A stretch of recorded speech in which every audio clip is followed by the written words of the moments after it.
Muy buenas tardes, bienvenidos todos a otro momento del doctorado en Ingeniería y Ciencias con la Industria, el seminario. Hoy día tenemos el placer y el honor de contar con Alfonso Villalobos, quien es Senior Applied Scientist en Microsoft Audience Network. Y Alfonso actualmente trabaja en Microsoft en algoritmos programáticos para la publicidad en Internet. Antes de estar en Microsoft, realizó un doctorado en Ingeniería Industrial en la Universidad de California, Berkeley, y además obtuvo el máster en Ingeniería Industrial y Operaciones y su pregrado en Ingeniería Matemática, ambos acá en la Universidad Católica. Y hoy día nos viene a presentar Introducción a las temáticas, problemas y algoritmos de la industria de publicidad por Internet desde el punto de vista económico, de optimización y de aprendizaje marketing. Alfonso, muchas gracias por tu tiempo. Adelante. No, muchas gracias Alejandro por la invitación, qué entretenido poder hacer esto. Ya, a ver, empecemos. Bueno, primero una pequeña nota. Sí, o sea, tal como estaba hablando con Alejandro, todas las opiniones en esta charla van a ser mías y no representan a Microsoft en ninguna manera.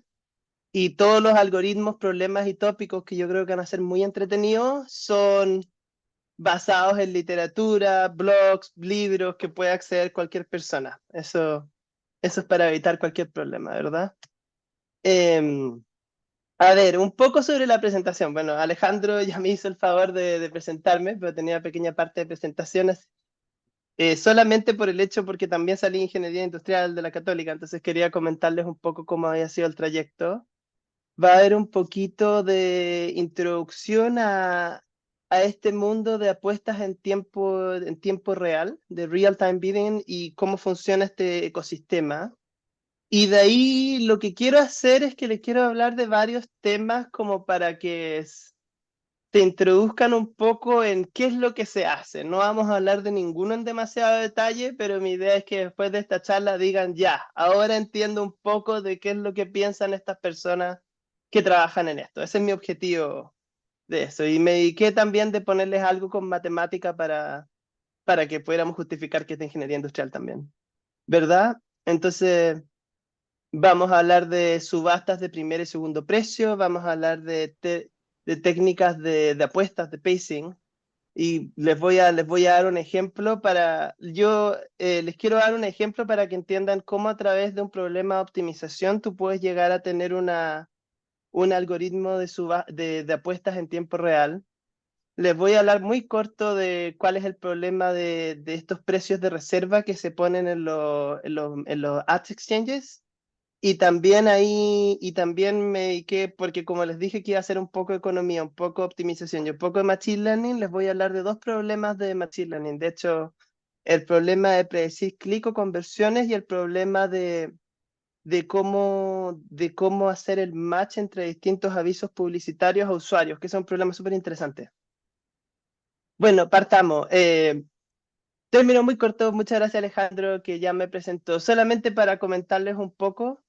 O sea, cosas que me ayudaron mucho en la vida donde estoy ahora. Bueno, yo tuve la suerte en 2012, 2013 que existían estas becas de investigación en pregrado. Con eso pude viajar a Arizona y tuve la oportunidad de participar en primeros trabajos académicos allá.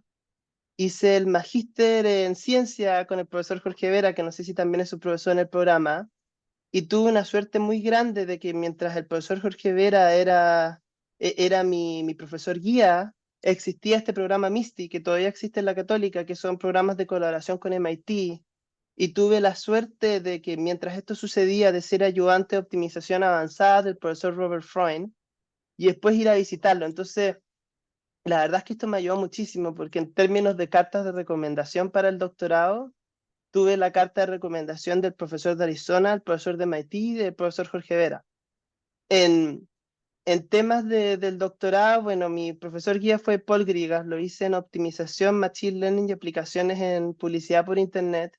Y la verdad es que lo último fue completamente fortuito, solo sucedió, porque la verdad es que como estudiante de doctorado pobre, uno tiene que hacer pasantías para básicamente mejorar su calidad de vida. Y tuve la suerte muy grande de hacer dos pasantías en Yahoo, en el equipo que trabajaba en en los algoritmos de apuesta y también modelos para estimar probabilidades. Y eso me ayudó muchísimo. En Microsoft estaban dos equipos. Mi primer equipo fue una rotación en inteligencia artificial, que ese es un equipo que solamente contratan a nuevos graduados, y ahora ya llevo 3 años en este equipo de online advertisement, que es mi equipo actual. Alejandro, ¿dejamos las preguntas para el final o Sí, las dejamos para continuamos? el final. Si no, de repente, si alguien quiere dar, ¿qué hace? Ya, perfecto. Ya, a ver, de publicidad en internet, no tengo, yo creo que es fácil venderlo, o sea, lo vemos siempre, ¿verdad? O sea, va a haber publicidad en internet en streaming, ¿verdad? O sea, por ejemplo, para los que no saben, Netflix está sacando este plan más barato de $6.99 en Estados Unidos que va a tener publicidad. En el buscador, por supuesto. De hecho, me sorprendió un poco hacer esta búsqueda. Busqué, por ejemplo, hoteles en Berkeley y la verdad es que son puros ads tanto en Bing como en Google. Me da un poco de risa hacer esta búsqueda. Eh, También está Display Ads, que por ejemplo esto es en Wire, que esto se llama un banner, que es lo primero que puse acá, pero la publicidad que es sumamente importante es en celulares, en videojuegos sobre todo. Esa publicidad es gigantesca. Entonces, este es un mundo súper grande eh, y el mercado es gigantesco. O sea, la verdad es que lo tuve que buscar para la presentación y, por ejemplo, encontré esta página que se dedica a hacer como estadísticas de distintas industrias. Dice que, por ejemplo, que se gastó 271 billones de dólares en Estados Unidos, solo en Estados Unidos el 2023 en publicidad por Internet. Y yo creo que es más, pero, pero bueno, eso fue lo que encontré, así que quería poner un número en esto. Bueno, hay muchos participantes en estos mercados, hay muchos modelos de negocio, hay muchos tipos de publicidad.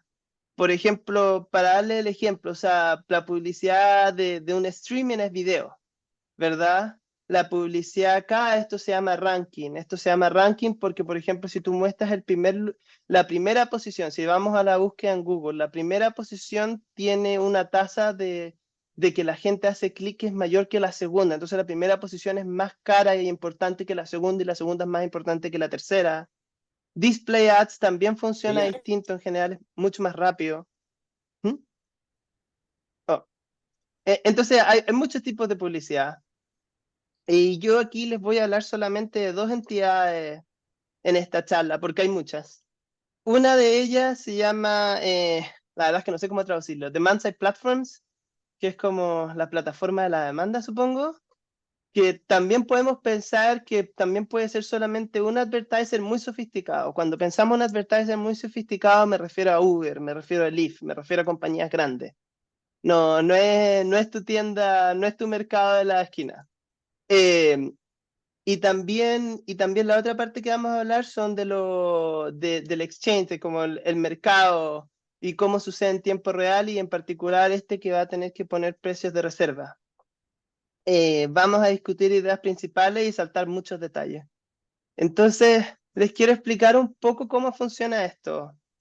Entonces, ¿cómo es a nivel muy alto? Y de nuevo, aquí hay un disclaimer de que hay otras formas de vender publicidad, que no son estas, pero yo les voy a hablar de esta en esta charla. Entonces, la idea, ¿cómo funciona esto? Tú como usuario, por ejemplo, acabas de entrar a Wire.com, ¿verdad? Y como vimos acá, Wire.com tiene un espacio, un inventario al principio de su página donde te puede mostrar publicidad. Esa información, o sea, tu cookie, tu IP y lo que sea de identificadores que tengan del usuario se transmite al exchange. El exchange corre en tiempo real una subasta, que en general son subastas de primer precio. Ahora, eso cambió el 2018, antes era segundo precio, ahora es primer precio. Y lo que hace el subastador es que le avisa a todos los que quieran apostar, a todos los que básicamente tengan las conexiones hechas desde un punto de vista computacional listos para escuchar este tipo de cosas. Hey, ahí está esta posibilidad de mostrarle a este usuario una publicidad en este banner al principio de la página, ¿verdad? Entonces, ahí es donde vienen estas plataformas de demanda, las DSP, que ellos tienen que decir, dado la demanda que tienen los distintos advertisers, y ahí les voy a explicar un poco cómo funciona eso. Dado la demanda que tienen, si es que quieren apostar o no. Y si es que apuestan, dicen, ok, yo te ofrezco tanto dinero por ser yo el que muestra esa publicidad y en caso de ganar, yo te voy a mostrar este aviso publicitario. Eso es lo que está sucediendo en el paso 2. Entonces, después de una cierta cantidad de milisegundos, que no es mucho, digamos 200, 300 milisegundos, la subasta decide quién ganó, si es que ganó alguien, porque algunas veces puede no ganar nadie. Y, por ejemplo, eso lo vamos a ver con precios de reserva. Si es que gana alguien, le va a avisar solamente al que ganó, hey, ganaste, bien. Entonces ahora va a proceder a mostrar la publicidad. Ese es el paso número 5 que está a la derecha. Y cuando se muestra la publicidad, lo más importante para tanto como para la apostadora, el DSP, pero tanto como para sus clientes, que son los advertisers, que son las compañías de publicidad, que este usuario va a realizar una acción de interés para el advertiser después. Entonces, ¿cuáles son estas acciones de interés? Las acciones de interés, por ejemplo, en video suele ser que el usuario ve algo, ve una cierta cantidad de segundos. En el pasado, casi siempre la acción de interés fue si el usuario es un clic, pero ahora está avanzando el mercado que la acción de interés sea una conversión. O sea, una conversión sería el usuario después de ver la publicidad va a Amazon y compra el producto. Eso sería una conversión. Entonces, este es el esquema general de cómo funciona este mundo, o al menos cómo yo se los quiero presentar. Y, y entonces, ¿qué hace esta plataforma de demanda? Bueno, esta plataforma de demanda, su función es que va a apostar en tiempo real cada vez que lo llaman estos mercados de publicidad de que tienen demanda, va a apostar para ganar espacios de publicidad que sean valiosos para sus clientes, que son las agencias de publicidad, los advertisers, ¿verdad? Y ahora, ¿qué es lo que hace cada advertiser en estas plataformas de demanda? Bueno, estas plataformas de demanda, digamos que tú eres Nike, que es como el ejemplo más común en publicidad. Entonces Nike, por ejemplo, va a seleccionar una audiencia. Yo quiero que tú le hagas target digamos, hombres en California entre 20 y 40 años. Le vas a decir una cantidad de dinero para gastar, un budget. O sea, digamos, yo quiero gastar máximo $100,000 al mes en esto. Después tú vas a decir cómo yo te voy a pagar. Entonces, por ejemplo, yo te voy a pagar como Nike a la plataforma de demanda si tú me muestras la publicidad. No, o sea, ese sería cost per mile. Cost per click es yo te voy a pagar cada vez que alguien hace un clic. O yo te voy a pagar cada vez que alguien hace una acción. Eso sería CPA. Y la verdad es que esto está avanzando aún más. Esto se está volviendo, está empezando el auto-bidding, que no lo vamos a discutir en profundidad aquí, pero básicamente lo que está diciendo AutoBidding es que la agencia de publicidad algunas veces le dice a la plataforma de demanda, ¿sabes qué? Yo quiero que tú, por ejemplo, me maximices mis conversiones, que me gastes el dinero que te voy a dar por mes y que lo hagas relativamente bien, que no gastes más por impresión, por vista, por clic, por acción, más que una cierta cantidad. Y la verdad es que esto es bien interesante porque las agencias, porque los advertisers como que le pasan este problema a las plataformas de demanda, a los DSPs, y las DSPs tienen que actuar en función del advertiser. Entonces, eso lo hace bien interesante. Lo mismo con los exchanges, pero no vamos a hablar de ese problema. Entonces, eso es nuevo. Esto es lo más nuevo. O sea, desde el 2020 casi todos se están moviendo en este mundo del auto-bidding, de que básicamente las agencias, estas DSP o exchanges le están haciendo todos los advertisers, a menos que seas muy grande. Y esto hace sentido porque si eres un advertiser chico, no sé, digamos que quieres gastar $500 en un mes en publicidad, muchas veces ni sabes cuál es la imagen correcta para mostrar al usuario. Entonces muchas veces los DSP, los exchanges, hasta le hacen esa parte a ellos. Entonces, eso es un poquito sobre estas plataformas de demanda. Hablemos un poco sobre los tipos de subasta. Les pido disculpas si ya han visto esto, si no, yo creo que es bastante entretenido. Eh, Hay dos tipos de subastas que son típicas en publicidad por internet. La primera tipo de subasta, que a mi gusto es la más interesante, es la subasta de segundo precio. ¿Qué es lo que dice la subasta de segundo precio? La subasta de segundo precio dice que ya, tú tienes el subastador que va a llamar a todos los apostadores y va a ganar el apostador que ofreció el precio más alto, pero va a pagar el segundo precio. Esta subasta era la subasta típica para subasta en tiempo real en publicidad hasta el 2018. Yo les voy a explicar por qué cambió después. Ahora la subasta que típicamente se ocupa es la más natural, que dice el subastador que ofrece la cantidad más alta gana y va a pagar la cantidad que ofreció. Entonces, ¿por qué las subastas de segundo precio son tan interesantes? Las subastas de segundo precio son tan interesantes porque tienen esta propiedad que en términos económicos se llaman ser truthful, son verdaderas, que en el sentido que los apostadores no tienen incentivo a mentir en la subasta. Y este es un ejemplo sencillo para mostrarles por qué. Digamos que tú vas a correr solo una subasta y tienes dos apostadores. El primer apostador te ofrece $1 por ser el que va a mostrar el ad y el segundo 5 centavos, ¿ya? Si tú corres una subasta de segundo precio, el primer apostador no tiene incentivos para mentir, porque si te dice yo quiero pagar $1, al final va a terminar pagando los 5 centavos. Entonces no tiene incentivos para mentirte y decirte que evalúa el espacio en menos valor de lo que vale, ¿verdad? Y esto es una propiedad, este es un típico ejercicio de cursos de economía, de hecho, que es demostrar que esta propiedad de truthfulness, del hecho de que no es óptimo, de que es óptimo para los apostadores no mentir sobre cuánto realmente evalúan la posibilidad de mostrar la publicidad, se cumple inclusive cuando no sabes cuánto va a apostar el segundo, que es el típico caso. Tú nunca sabes cuánto evalúa el segundo en algo. O sea, quizás tengas un modelo de producción, o sea, quizás tengas un modelo de aprendizaje de máquina que se dedique a hacer esto, pero en principio en una subasta nunca va a llegar la otra persona y te va a decir, yo voy a apostar hasta tanto dinero. Eso jamás va a pasar, ¿verdad? Eh, bueno, algo entretenido también es que bueno, es que esta propiedad se pierde cuando, por ejemplo, tienes subastas repetidas ante un budget. Que de hecho vamos a ver un ejemplo de esto. Eh, y esto, o sea, pero dicho esto, la verdad es que las subastas de segundo precio son maravillosas porque te permiten olvidarte de qué es lo que cree tu competidor. Y eso es súper importante. Entonces, inclusive cuando tengas budget y realmente no es exactamente apostar tu valor, es apostar tu valor disminuido por una cierta constante. Eh, en cualquier caso son controladores muy simples, son ideas muy simples. Entonces las subastas de segundo precio son geniales. Pero ahora la verdad es que ya no se ocupan mucho y las que se ocupan ahora son las subastas de primer precio. Y en esta tú sí tienes incentivos a mentir. O sea, estás altamente incentivado a mentir. Y el ejemplo es bastante sencillo. Digamos el mismo ejemplo. Tú eres el apostador más alto, tú pones un valor de $1 por ser tú el que le muestra el ad en esa posición, y el segundo piensa que 5 centavos.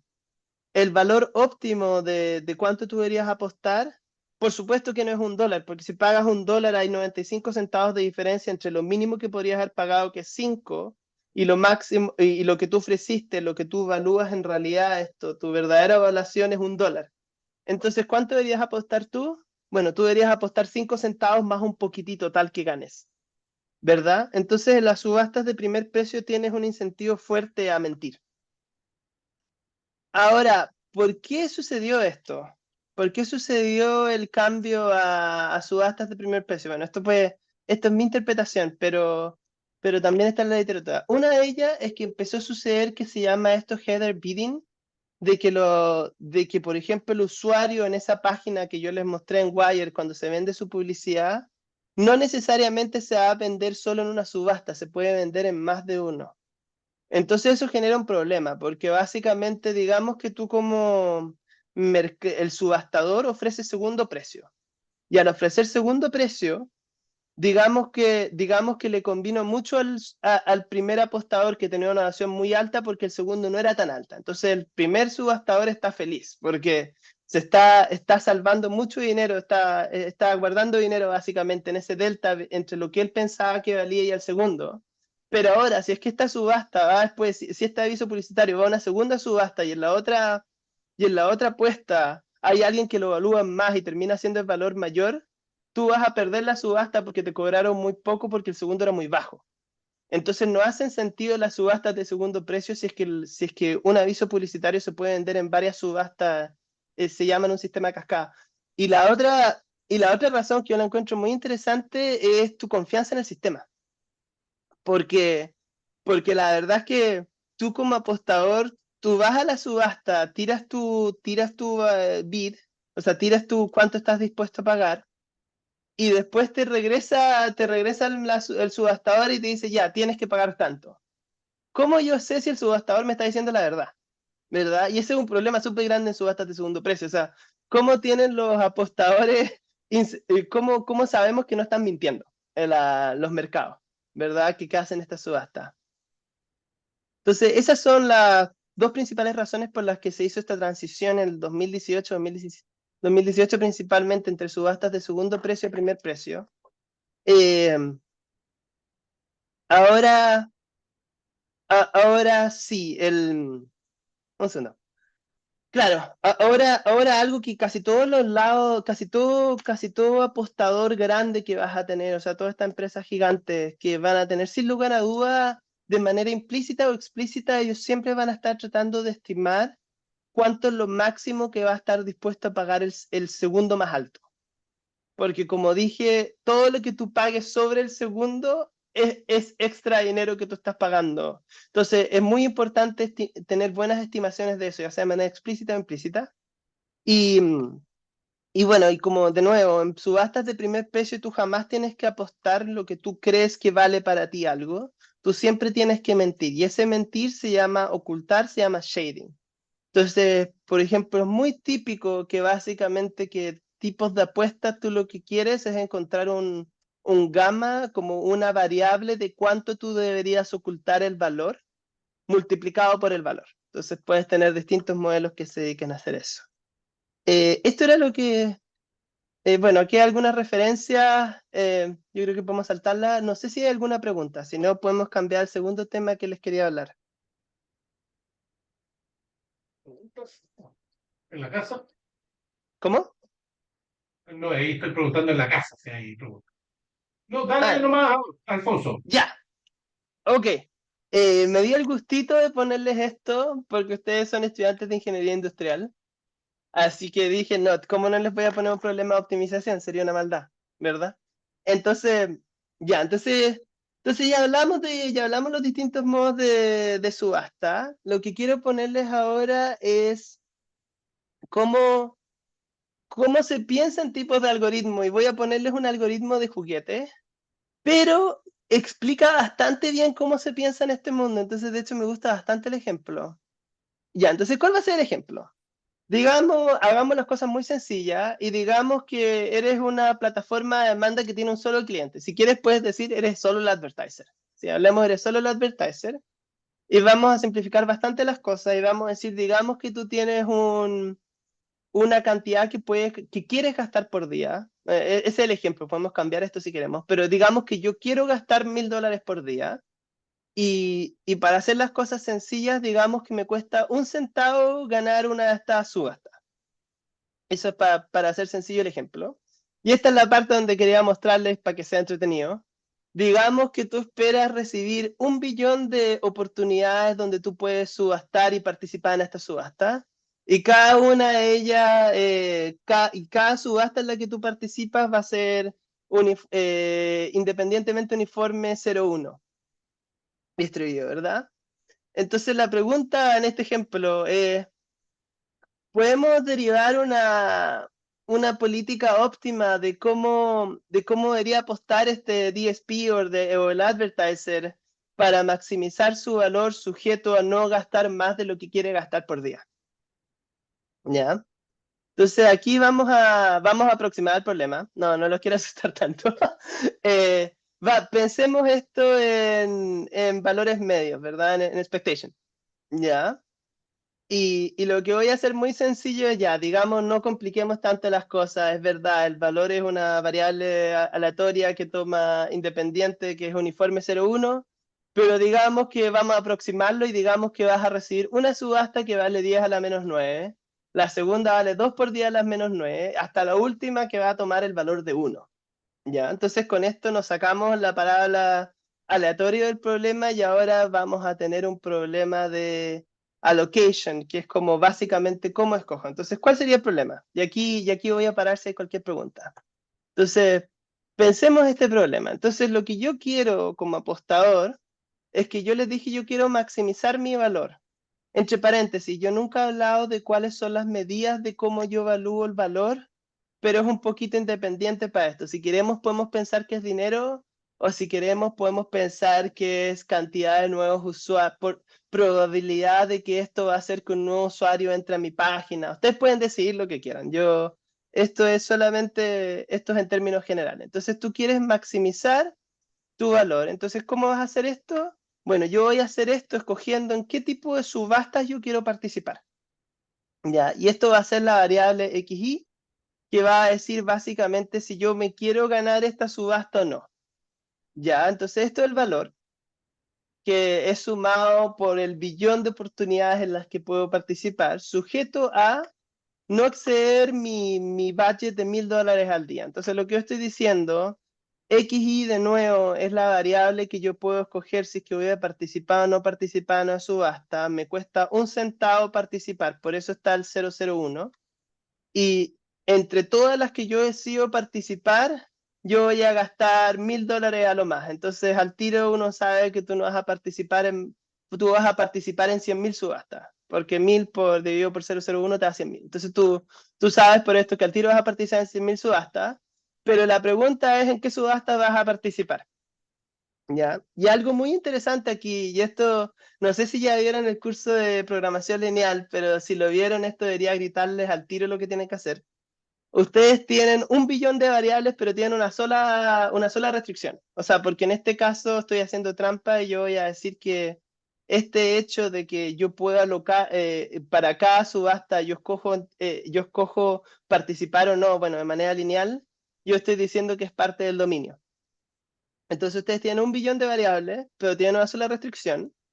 Pero aquí hay algo como obvio en este problema y que le debería gritar de nuevo a la solución en programación lineal, es que tú como que solo deberías participar en lo que realmente evalúas bien, ¿verdad? Tú deberías participar en lo que te da el mayor valor. Entonces una solución bastante obvia de esto es que tú deberías básicamente solamente ganar las subastas que te van a dar mayor valor.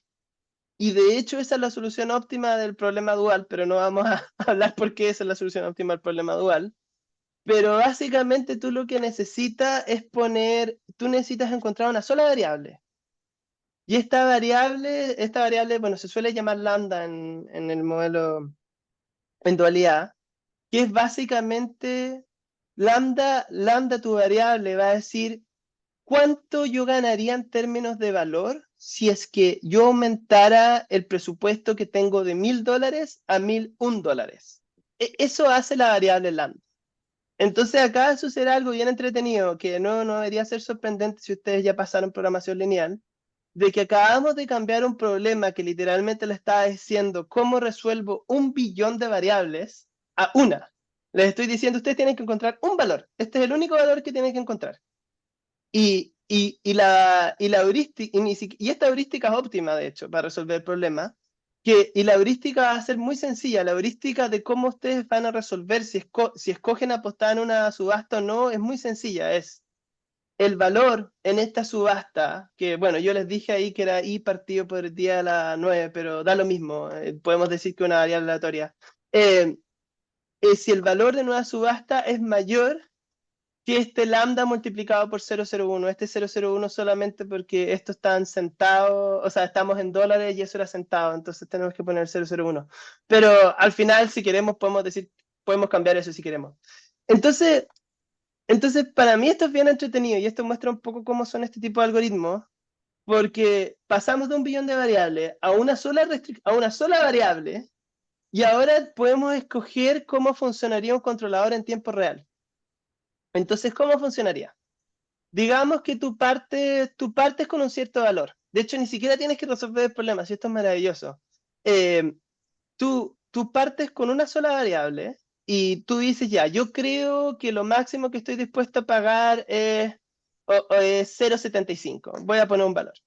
Entonces mientras dure el día, tú vas a ocupar tu algoritmo que acabamos de crear acá, que básicamente dice, cada vez que recibo una subasta en tiempo real, veo el valor que yo estimo para ella, y si es que es mayor que este lambda por 0,01, voy a apostar, si no, o sea, voy a ganarla, si no, la voto, ¿verdad? Entonces voy a ocupar eso en 5 minutos, y cuando termine esos 5 minutos, voy a hacer algo muy sencillo.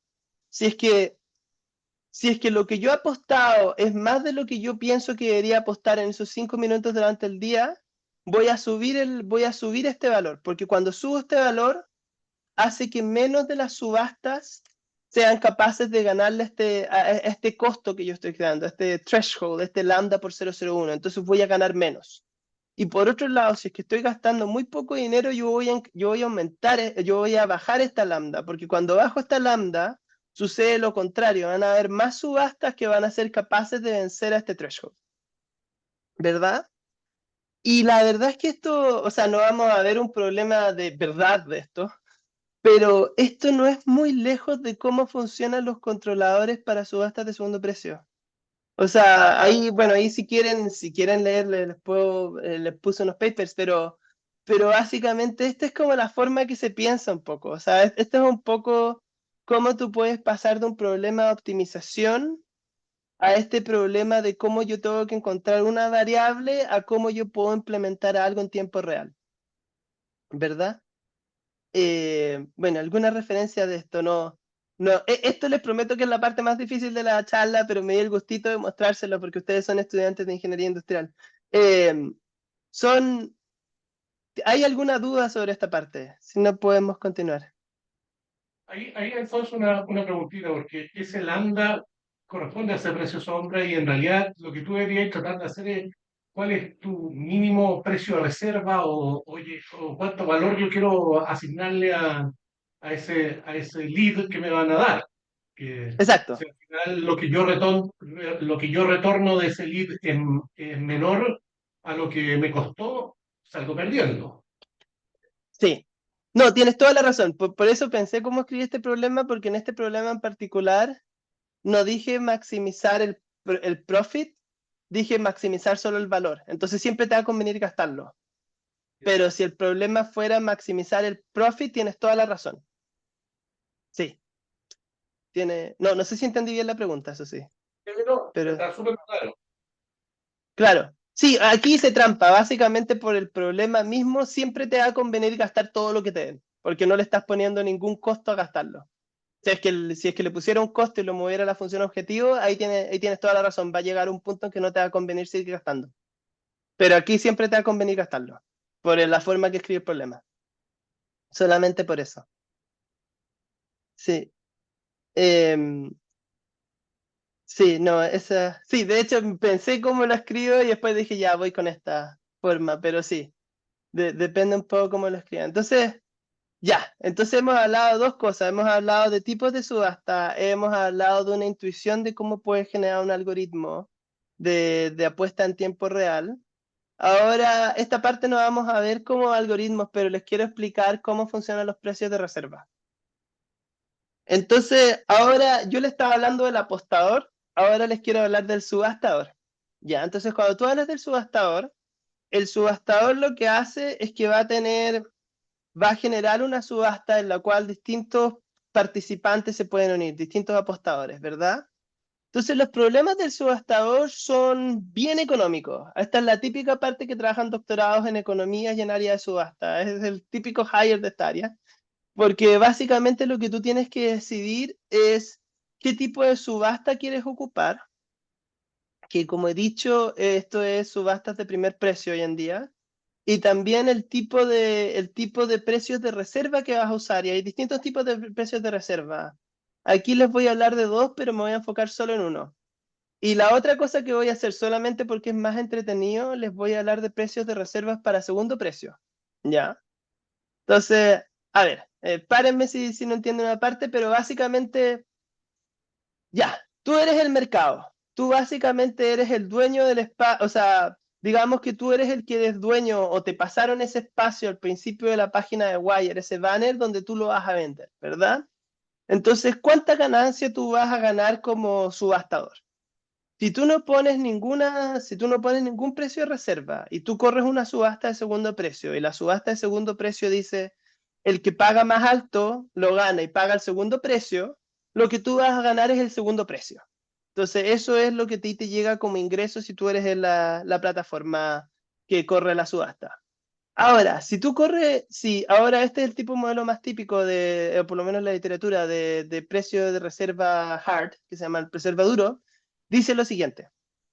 Tú, tú vas a poner un precio de reserva que en general, bueno, este es otro tema, si la avisas o no la avisas a los participantes. Digamos que la avisas a los participantes. Entonces tú le vas a avisar a los participantes, ahora, ¿sabes qué? Para participar en esta subasta, tú al menos tienes que apostar $1. Si no apuestas $1, yo te voto de la subasta, no es suficiente, ¿verdad? eBay tiene este tipo de subastas también.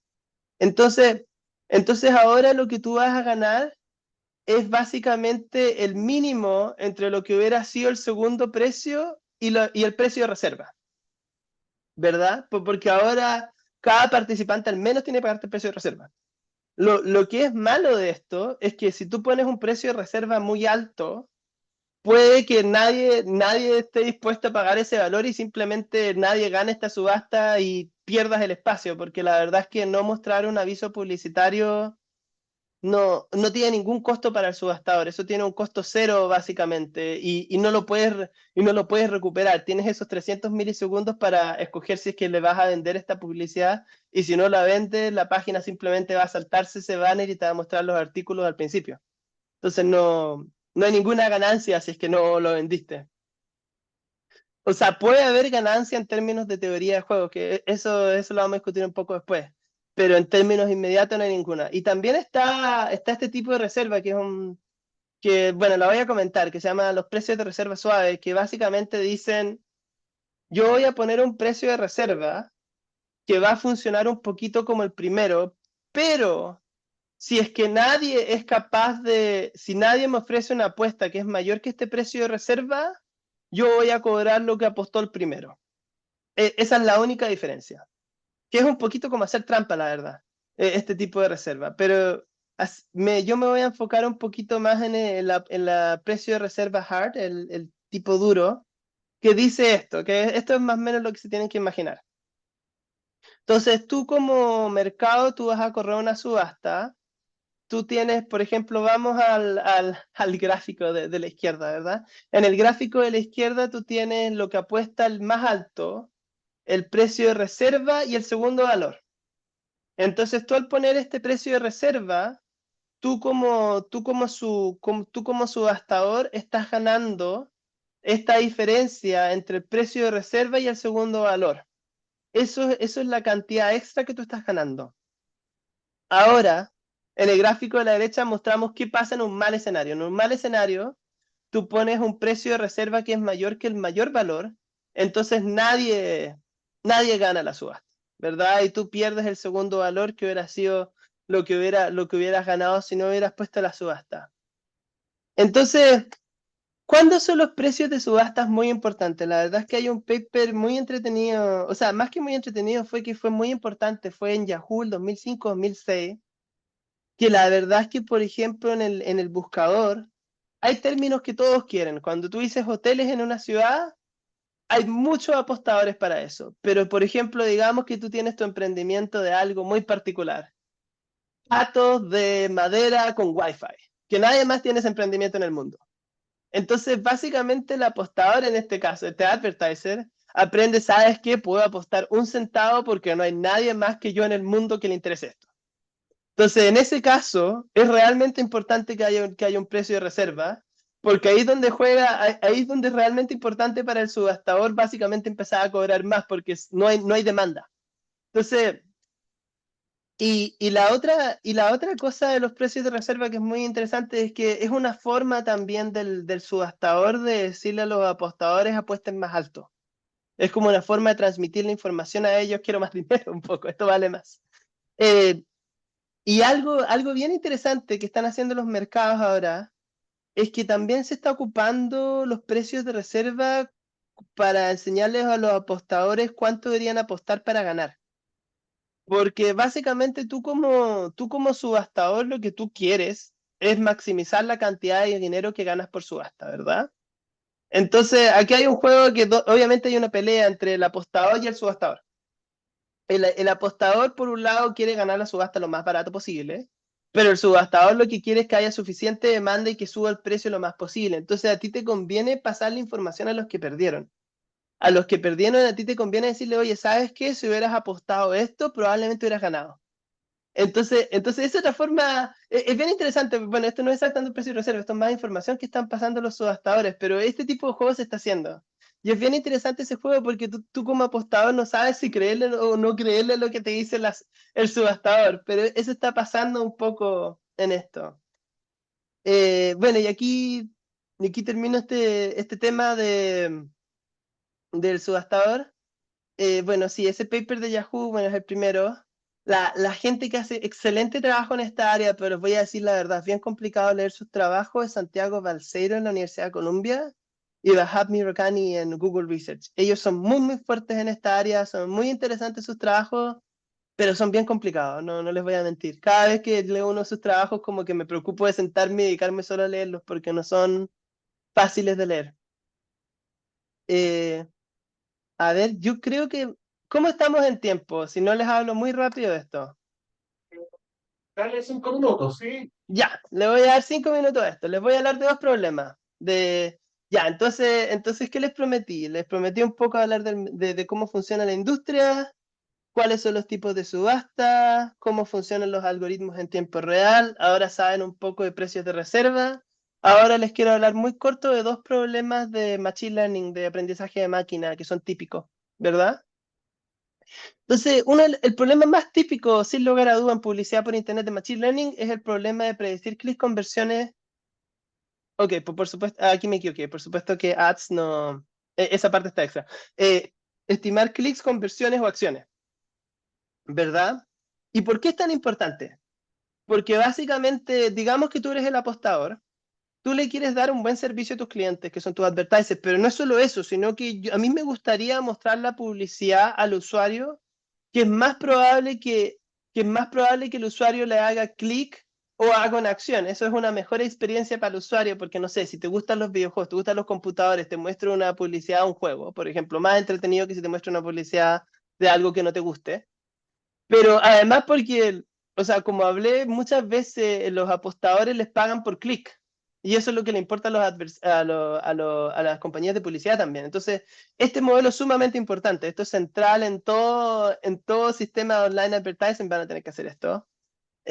Bueno, esto yo creo que les voy a hablar solamente un poco así como para que sepan que existe. Pero típicamente estos modelos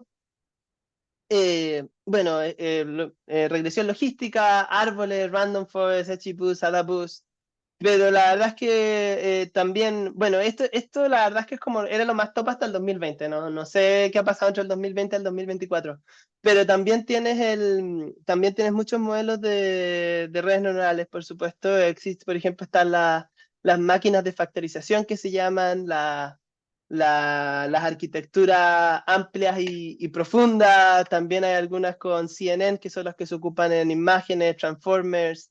Y también algo que se hace mucho es, es que tú no quieres solo aprender una tarea. O sea, muchas veces a ti te sirve, si es que tú quieres aprender a predecir clics, quizás sea una muy buena idea que tú digas que no solo quieres aprender a predecir clics, tú quieres aprender a predecir si es que el usuario va a ver el ad, si es que y si es que el usuario después va a convertir.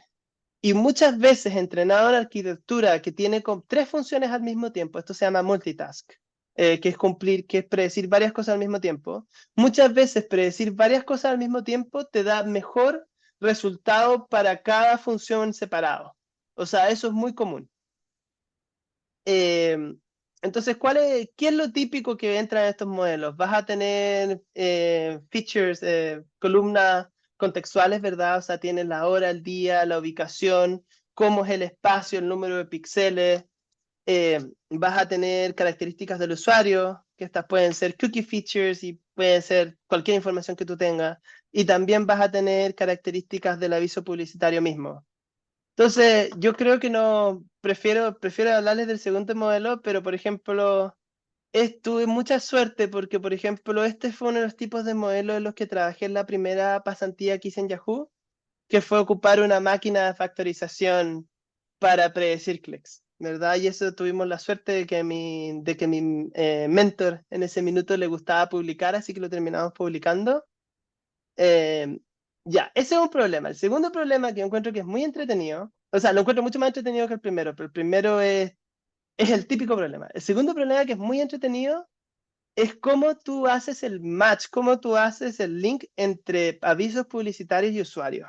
Porque hablemos del caso de Google. Google, sin lugar a duda, tiene millones de compañías que trabajan con ellos para mostrar publicidad. Cada compañía puede tener distintos avisos publicitarios. O sea, decir que tú puedes tener billones de avisos publicitarios distintos en producción no es lejos de la realidad, ¿verdad? O sea, eso puede suceder para Google. Entonces, la pregunta es que tú acabas de recibir un nuevo usuario y tú tienes que escoger, o sea, digamos de nuevo ese mismo ejemplo. Estás en Wire, tienes un banner, un espacio, te acaba de llegar un usuario por la subasta en tiempo real y tú tienes que decir, bueno, de este billón de avisos publicitarios que puedo mostrar, ¿cómo puedo escoger un grupo, digamos, 100, 1000, 10.000 avisos publicitarios que estén relacionados a este usuario? ¿Verdad? Entonces el problema es súper entretenido. Eh, y la forma típica de resolver este problema se llaman estas arquitecturas de dos torres. Y las arquitecturas de dos torres básicamente lo que hacen es que tratan de entender por un lado qué es lo que hace el usuario, cuáles son las características del usuario y cuáles son las características de la publicidad. Y la idea de esto es que tú puedas establecer una métrica de similitud entre los usuarios y la publicidad. Eso no voy a entrar en detalles, pero eso típicamente se llama embedding en el mundo de aprendizaje de máquina. Entonces tú lo que quieres es eso, y esto es lo que tú entrenas. O sea, esto es cuando tú tienes una semana para entrenar, tú puedes entrenar esto, quizás no sé cada cuánto es tu cadence de actualizar tu modelo en producción. Pero después en tiempo real, la parte entretenida es, ok, tengo el usuario, corro este red neuronal para la parte del usuario, tengo este embedding, que es este vector que me dice cómo es el usuario, ¿cómo puedo ocupar esa información para decidir entre este billón de posibles avisos publicitarios que puedo mostrar 1000, ¿verdad? Y esto típicamente se hace con modelos de vecinos cercanos, de approximate nearest neighbors. Entonces, y eso es muy entretenido porque esto se puede hacer en tiempo real muy rápido, como en esa dimensión. Entonces, por ejemplo, aquí les dejo si es que quieren leer cómo Spotify ocupa esta librería de Approximate Nearest Neighbors que ellos mismos desarrollaron para resolver este problema. Entonces, esos son dos ejemplos, por ejemplo, de aprendizaje de máquina que son bien comunes en esta industria. Y con eso termino la charla sobre lo que les quería comentar. Muchas gracias, Alfonso. Preguntas. Yo, Frank, por acá. Bueno, primero que nada, esto para mí es todo un mundo nuevo, nunca había escuchado de esto siquiera, y me surge una duda puntual. Como, en la presentación se habló que siempre la subasta era como dirigida para que ganara un apostador, pero hay prácticas que permitan hacer o aplicar técnicas de competición, y es decir, estoy dispuesto a vendérselo a dos apostadores y quizás de esa forma podamos maximizar las ganancias de todos, tanto de quien ofrece el banner en su página web como del subastador y de los apostadores.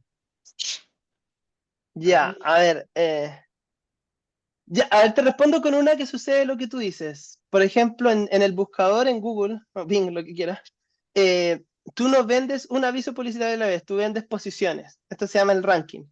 Entonces, en un ranking sí va a estar una empresa primero y otra empresa segunda y otra eso. Entonces, en la misma subasta se vende a distintas empresas.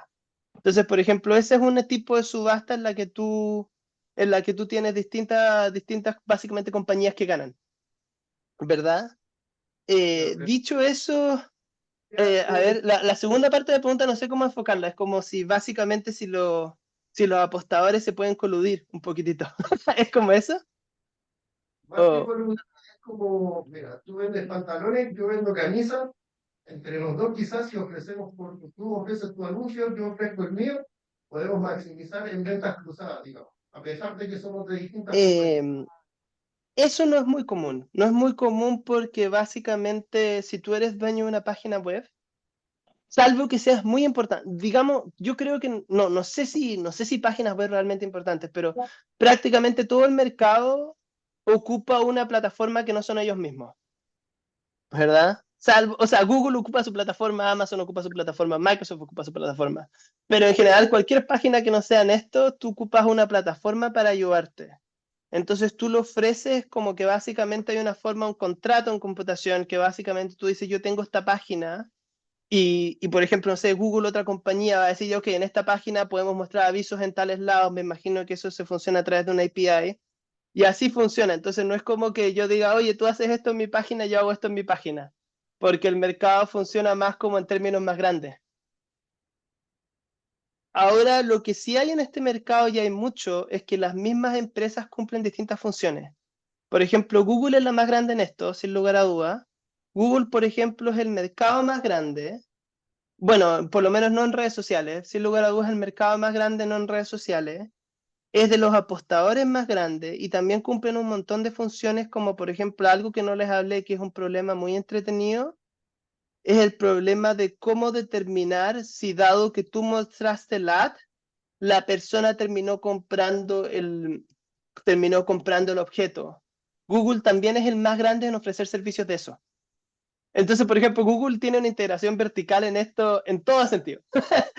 Hay hartas empresas que tienen integración verticales, pero no sé si eso contestó la pregunta. Sí, sí, creo que lo deja más claro. Si No. ¿alguna otra pregunta? Oye, Alfonso, hay otra pregunta porque tú mostraste el matching entre el cliente y el advertising. Sí, Eso se tiene que resolver en milisegundos. sí, ¿Cómo lo en haces para milisegundos. en un milisegundo decir, y no hacer un algoritmo aleatorio? Por eso estoy hablando de este algoritmo, del Approximate Nearest Neighbors. O sea, hay distintas formas de hacerlo, pero este es lo más estándar. Este algoritmo te permite resolverlo en milisegundos. Y sí, vas a tener errores. Sin lugar a Pero, dudas vas a tener errores, pero... y ahí ¿Cómo? también lo otro, que uno se pregunta, ¿cómo tienen información de uno ahí, todos estos gallos? Es decir, Google yo sé porque tenéis la cuenta de correo y todas las cosas, pero el resto, Hay muchas formas, o sea, en este mercado, por ejemplo, hay DMPs que son Data Mediator Providers que básicamente venden información también. Entonces, hay, hay muchas formas, sí, es muy importante seguir al usuario por muchas razones, porque básicamente en publicidad, bueno, aquí yo siempre les hablé del valor, ¿verdad? Pero en publicidad por internet lo que más vale es entender al usuario. Yo te diría que la parte de optimización es claramente secundaria a poder estimar el valor. ¿Y por qué es tan importante? Es porque ellos hacen tracking de todo lo que hacen, la verdad, y tienen modelos para entender ese tracking. Y también te hacen tracking después. O sea, por ejemplo, seguir al usuario después si es que compró o no compró la cosa. Eso depende de cómo se haga el contrato con el advertiser, pero está ese tipo de cosas también. Entonces, porque de hecho el usuario que más vale se llama el usuario de retargeting, que el usuario de retargeting es el usuario que, por ejemplo, fue a Amazon, dijo, compro o no compro esto, lo puso en el carrito, por ejemplo, y después decidió no comprarlo. Ese usuario vale infinito, porque ese usuario me demostró que tenía la intención de comprar algo y estuvo a punto. Entonces sí, o sea, cuando tú haces eso, sabes que te siguen, no me cae ninguna duda que todos ustedes lo siguen. En eso, sí, ese usuario es el más caro, por ejemplo. Ese es el usuario más caro de todos los que hay. Y después los usuarios más caros dependen de la información que tú tienes, porque verdaderamente, si tú no tienes información del usuario y el usuario está en un sitio, no sé, no tan común, como que básicamente, como que no sabes qué mostrarle. Es casi como si yo le mostrara una publicidad en el diario y peor que en el diario. Lo que hace la publicidad en internet que sea mucho más valiosa en el diario es el nivel de personalización que puedes tener. Y en ese sentido es bien interesante porque Google, por ejemplo, este año iba a hacer la deprecación de todos los cookies para third party, que iba a romper la industria de publicidad en internet y ese cambio se venía este año. y estaba bajo muchos problemas porque básicamente con eso todos iban a perder dinero, pero dado que Google tiene más información de mercado, ellos iban a quedar como los grandes ganadores. Y, por ejemplo, acaban de decir que no lo van a hacer. O sea, lo dijeron unos meses atrás. Pero, por ejemplo, todo el mercado se estaba preparando qué va a pasar cuando se acaban las cookies de third party, porque esa es la forma más típica de seguir usuarios. Y sí, o sea, si quieren darse el ejemplo, es claro, o sea, si ustedes van al buscador y pongo borrar mis cookies, van a darse cuenta de que después los tipos de publicidad que les van a mostrar es distinto, porque les van a mostrar publicidad que son de usuarios que tengo menos información, o sea, son publicidad de usuarios de que yo sé dónde quizás la ubicación del computador o el celular, lo que sea, o cosas más genéricas, ¿verdad? Porque es como tú partes, tú, sí, eso funciona un poco. Oye, Alfonso, yo tengo una pregunta que le estaba rondando hace rato y que tiene que ver con lo que estás diciendo aquí es, eh, ¿cómo transformo yo las features del cliente que está preguntando, ¿no es cierto?, en un valor, en términos En un prácticos, valor. sí, un valor que Hablemos de este ejemplo. Esta es va, una forma de hacerlo, pero de este puedo hablar porque este es un paper que publicamos, así que no tengo ningún problema de hablar de este. Por ejemplo, esta es una forma de hacer esto. Tú tienes una base de datos que se ve de cierta manera, por ejemplo, ¿verdad? Tú tienes tu label, que es si el usuario hizo un clic o no. Entonces, por ejemplo, uno sería que hizo clic menos uno que no fue hizo clic. Tú tienes un identificador del usuario, que ese puede ser cookie IP. O sea, por ejemplo, tu dirección de internet, IP puede ser tu identificador, ¿verdad? Depende, hay mejores identificadores que otros. Bueno, esto es bastante viejo, estoy enseñando, pero ya, dice, por ejemplo, el género de la persona, el tipo de quién fue el advertiser, por ejemplo, en este caso, quién es la empresa de publicidad y quién es y dónde se está vendiendo, por ejemplo, la página web, ¿right? Creo que en ese paper tendría que leerlo. Eran 19 columnas que teníamos del, del usuario. Y tú lo que haces básicamente es que tú tienes que, ya, a ver, digamos, partamos muy básico. Si, si todas tus variables son categóricas, tú podrías implementar una regresión lineal. O sea, perdón, una regresión logística, ¿verdad? Ese sería el modelo, ese es tu baseline. Ese modelo lo tienes que tener listo en 2, 3 días.